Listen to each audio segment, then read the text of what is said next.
ایک بہت بڑا گناہ بدنگاہی کا گناہ ہے. آپ کو پتہ ہے ہمارے ملک کے اندر بدکاری، زنا اور بے حیائی کی شرح کتنی بڑھتی جا رہی ہے، کس قدر بڑھتی جا رہی ہے. وہ لوگ جو نکاح کر لیتے ہیں وہ بھی اپنی نگاہوں کو، میں اکثر کہتا ہوں، حضور نے فرمایا نکاح آدھا ایمان ہے. جس نے نکاح کر لیا اس کا ایمان مکمل ہو گیا. تو جو نکاح کے بعد بھی باز نہ آیا، میں اس کو بے ایمان نہیں کہتا، لیکن نبی پاک نے فرمایا جو نکاح کر لے اس کا ایمان، بولیے ایمان محفوظ ہو گیا، اس کا ایمان، سارے بولیے ایمان. اور جو پھر بھی باز نہ آئے، حضور کہہ رہے ایمان مکمل ہو گیا. اور جو نہ باز آیا کیا فتویٰ دیا جائے حدیث کی روشنی میں؟ میرے نبی پاک کی بارگاہ میں عورتیں آئیں توبہ کرنے، بیعت کرنے، مسلمان ہونے. تو حضور بیعت لیتے وقت فرمانے لگے میرے ساتھ وعدہ کرو، جھوٹ نہیں بولو گی، غیبت نہیں کرو گی، زنا نہیں کرو. ایک عورت بول پڑی، کہنے لگی یا رسول اللہ صلی اللہ علیہ وسلم میں مسلمان تو نہیں پر خاندانی ہوں، میرے گھر والوں کے ذہن میں بھی کبھی زنا کا خیال نہیں آیا. ہم تو اسے خاندانوں کے وقار کے خلاف سمجھتے ہیں. روز بری نظر سے کسی کو دیکھنا اور کسی کے بارے میں غلط باتیں، ناراض نہ ہونا. بہت سارے بوڑھے بھی لذت لے لے کے جرم بیان کرتے ہیں، گناہ بیان کرتے ہیں، غلط باتیں کرتے ہیں، کسی عورت کے بارے میں تبصرہ کرتے ہیں. کیا سمجھتے ہیں مرد اور عورت معاذ اللہ تعالیٰ ایک کمرے میں جا کے بدکاری کرے تو وہی زنا ہے؟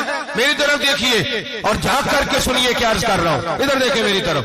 نبی پاک صلی اللہ علیہ وسلم نے فرمایا زنا زبان کا بھی ہوتا ہے، زنا کان کا بھی ہوتا ہے، زنا آنکھ کا بھی ہوتا ہے. حضور کس طرح؟ فرمایا جس نے گند دیکھا اس نے آنکھ کا زنا کیا، جس نے لذت لے کے سنا چپ نہیں کرایا، پوری بات سنی، وہ بھی زانی ہے.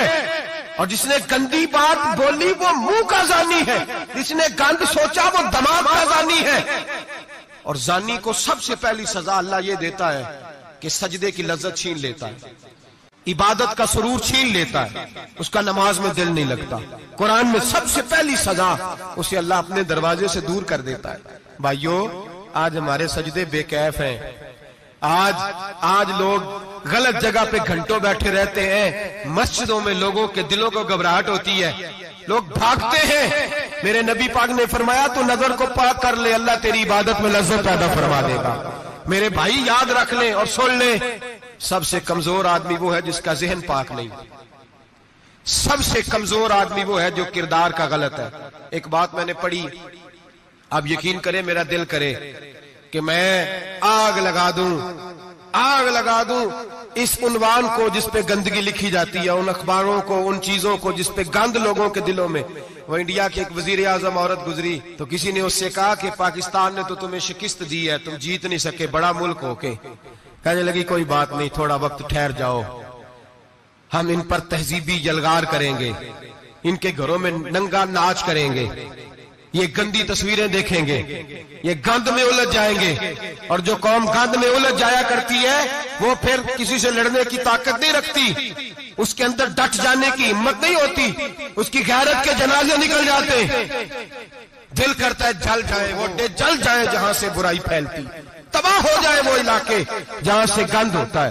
لوگ گند کی کمائی کھاتے ہیں، گند کی ایکٹروں کے ساتھ کھڑے ہو کے فوٹویں کھچاتے ہیں اور گناہ پہ فخر کرتے ہیں. اور گندے لوگ کہتے ہیں اللہ کا فضل ہے ہم گند پھیلا رہے ہیں، ثم معاذ اللہ. لوگ گناہ پہ فخر کرتے ہیں چوکوں چوراہوں میں. محمد بن قاسم آئے ہندوستان پہ راجہ دہر کے مقابلے میں، نوجوان میری طرف دیکھیں اور صحیح ہو کے بیٹھے، خاصے صحیح ہو کے بیٹھے، تقریر نہیں کر رہا، جذبات کا. میرے جذبات سنیں، دل کے پھپولے جل رہے ہیں سینے کے داغ سے. اللہ کی قسم روح کی گہرائی سے بات کر رہا ہوں، وہ بات کر رہا ہوں جو سینہ کہہ رہا ہے کہ پھٹ جائے اور کہنا نہ پڑے. قرآن و حدیث پڑھتے ہیں اور پھر اپنا حال دیکھتے ہیں تو لگتا یہ ہے کہ عذاب قریب آ گیا ہے، لگتا ہے زمین پھٹنے والی ہے، آسمان گرنے والا، لگتا ہے قریب آ گیا ہے سارا کچھ. سمجھے کیا عرض کر یہ بات اگر آپ سمجھ گئے تو قیمت وصول ہو گئی. اس کو سمجھ گئے تو سمجھ لیں آپ کے مزاج کے اندر اللہ نے تبدیلی پیدا کر دی. محمد بن قاسم 18 سال کا جوان، ایک عورت کی عزت پر راجہ دہر ہندو نے حملہ کیا، محمد بن قاسم بچانے آئے. جب ہندوستان آئے فوج تھوڑی تھی، علاقہ تھوڑا تھا، راجہ دہر کی فوج بہت زیادہ، اور پھر اپنا عرب چھوڑ کے یہاں آ کے ہندوستان میں اس کے علاقے میں اس پہ حملہ کرنا، حالات خراب تھے۔ محمد بن قاسم پریشان ہے۔ ایک بزرگ نے دیکھا، کہنے لگے پریشان کیوں ہو؟ کہنے لگا سوچتا ہوں علاقہ بھی اس کا، فوج بھی اس کی، میرے فوجیوں کو تو رستوں کا بھی نہیں پتا، کیسے جنگ کریں گے، کدھر سے آئیں گے، اور پھر ہمیں زبان بھی نہیں آتی، کیسے کام ہوگا، ڈر رہا ہوں۔ 2-4 دن گزرے تو محمد بن قاسم اشاش بشاش ہو گئے۔ وہ بزرگ کہنے لگے خیر ہے، بڑے مطمئن ہو گئے ہو؟ کہنے لگے بس راجہ دہر ہم سے مقابلہ نہیں کر سکتا، راجہ دہر ہمارے مقابلے میں کھڑا نہیں ہو سکتا، وہ گرا کے گرا، وہ لڑکھڑایا کے لڑکھڑایا، ریزہ ریزہ ہو جائے گا۔ کہا آپ کو کیسے خوشخبری مل گئی؟ کہنے لگے مجھے پتا چلا ہے کہ راجہ دہر ذہن کا گندا ہے، وہ تو چچا کی بیٹی کو نہیں چھوڑتا، ماموں کی بیٹی کو نہیں چھوڑتا، خالہ کی بیٹی کو گندی نظر سے دیکھتا ہے۔ جس کا ذہن گندا ہوتا ہے وہ کسی کا مقابلہ نہیں کر سکتا، ہمیں فتح ہوگی، فتح، وہ گرے گا۔ وہ بزرگ کہتے ہیں میں سمجھ گیا کہ واقعی سے فتح ہوگی۔ آج کشمیر کیوں آزاد نہیں ہو رہا، فلسطین میں آگ کیوں لگی ہوئی ہے؟ مسلمان جب تک ذہن کا گندا ہے کمزور ہے، جب تک ذہن کا ناپاک ہے کمزور ہے۔ حضرت سعد بن ابی وقاص رضی اللہ تعالیٰ عنہ فرمایا کرتے تھے اللہ مسلمان کی مدد اتنی دیر تک کرتا رہتا ہے جتنی دیر تک مسلمان کا ذہن صاف رہتا ہے، کردار پاک رہتا ہے۔ آگ اس لیے معاشرے میں لگی ہے۔ نوجوانوں تم کہتے ہو کامیابیاں نہیں ملتی، اسے کیسے کامیابی مل سکتی ہے جس کا ذہن ہی صاف نہیں؟ وہ کیسے دنیا کی بازی جیت سکتا ہے جس کی نگاہ ہی پاک نہیں؟ وہ کیسے آگے بڑھ سکتا ہے جس کے کردار میں پاکیزگی نہیں؟ اپنے آپ کو پاک کر لو، اللہ ہر مشکل میں تمہاری مدد فرمائے گا، ہر رستے میں تمہاری مدد فرمائے گا۔ اور میں نے کہا جب آدمی ناپاک ہوتا ہے تو رب کریم اس سے عبادت کی لذت چھین لیتا ہے، اور اللہ کی سب سے بڑی سزا یہ ہے کہ کسی کو سجدہ نہ لمبا کرنا دے۔ رب کریم سب سے زیادہ اس سے ناراض ہے جس کو قرآن پاک کے کھولنے کی توفیق نہ ہو۔ سب سے زیادہ رب کریم اس شخص سے ناراض ہے جو اللہ کی بارگاہ میں جھکنے کی لذت چھوڑ جائے۔ میرے نبی پاک سید عالم علیہ السلام کے صحابہ لمبی عبادتیں کرتے تھے، لمبی۔ کسی نے کہا تھا روم کے بادشاہ تھے کہ یہ مسلمان فاتح کیوں ہو جاتے ہیں؟ تو اس نے کہا میں نے مولا علی کے زمانے میں جاسوسی کرائی تھی، پتا کیا تھا کہ ہر میدان میں کامیاب کیوں ہوتے ہیں۔ تو کہتے ہیں میں نے دیکھا یہ دن کے مجاہد ہوتے ہیں پر رات کے عابد ہوتے ہیں۔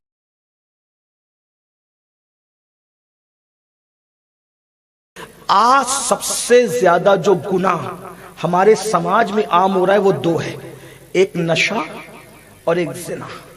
اور یہ جہاں زنا وہاں فنا، جہاں زنا ہے وہاں فنا ہے۔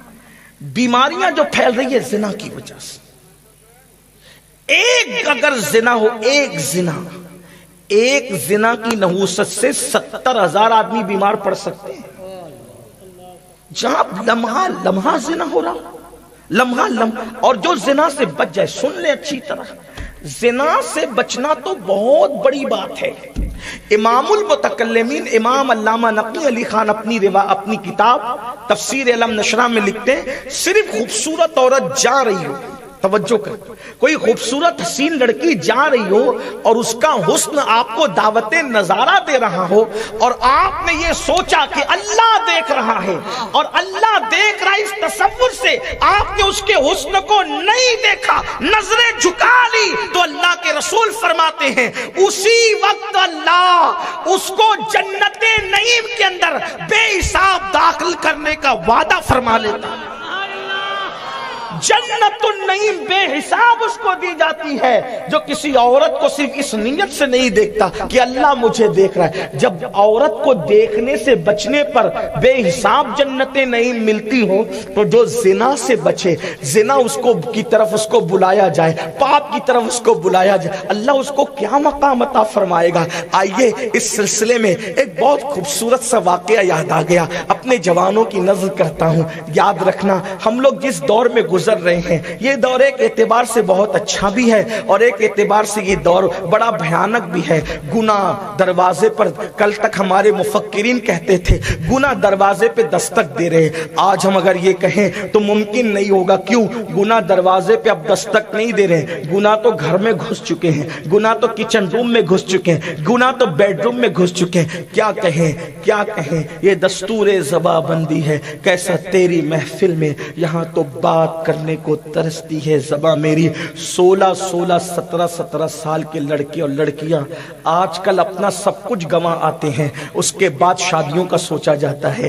اللہ اللہ، اس قوم کے اندر زانی ڈھونڈنے سے نہیں ملتے تھے، یہ قوم کا تقدس وہ تھا، قوم کی پاکیزگی یہ تھی۔ لیکن آج برا ہو گندی فلموں کا، برا ہو زنا کی فلموں کا، گناہ ہو اللہ اکبر لو اسٹوریوں کا اور وہ فلموں میں دکھانے کا، آج ہمارے لڑکے اور لڑکیاں آبرو کو فروخت کرنے اور لٹانے پر گویا کہ فخر محسوس کرتے ہیں۔ کوئی نہیں ہے جو اللہ کے عذاب کو برداشت کر سکے۔ میں نے بیان کر دیا اللہ کا عذاب، حالانکہ اور بھی روایتیں ہیں لیکن اپنے عنوان کی طرف مزید مجھے آگے بڑھنا ہے۔ اگر کوئی زنا کی دعوت دے اور انسان زنا سے بچ جائے، اللہ اس کو کیا عطا کرتا ہے؟ یاد رکھنا یہ دنیا ہے، اس میں گناہ کرو گے کوئی کچھ نہیں کہے گا آپ کو۔ کون کیا کہے گا؟ دنیا تو گڈ اپنے آپس کے اندر الجھی ہوئی ہے، سب لوگ اپنی اپنی مستی میں مگن ہے، کوئی کچھ نہیں کہے گا، لیکن اللہ دیکھ رہا ہے۔ اللہ کی نگاہ سے نہ آپ چھپ سکتے ہیں نہ میں چھپ سکتا ہوں۔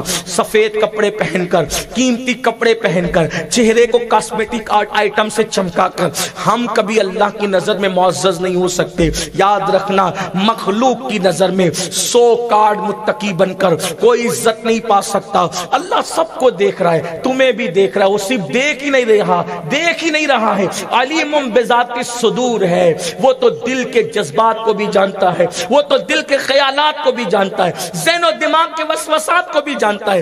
یاد رکھنا اگر رات کی تنہائیوں میں گناہ کرو گے، تنہائیوں کے اندر پاپ کرو گے، اللہ فرماتا ہے ان اللہ کان علیکم رقیبا، ہم تم پر کڑی نگرانی کر رہے ہیں۔ اے انسان تو کہاں جا کے گناہ کرے گا؟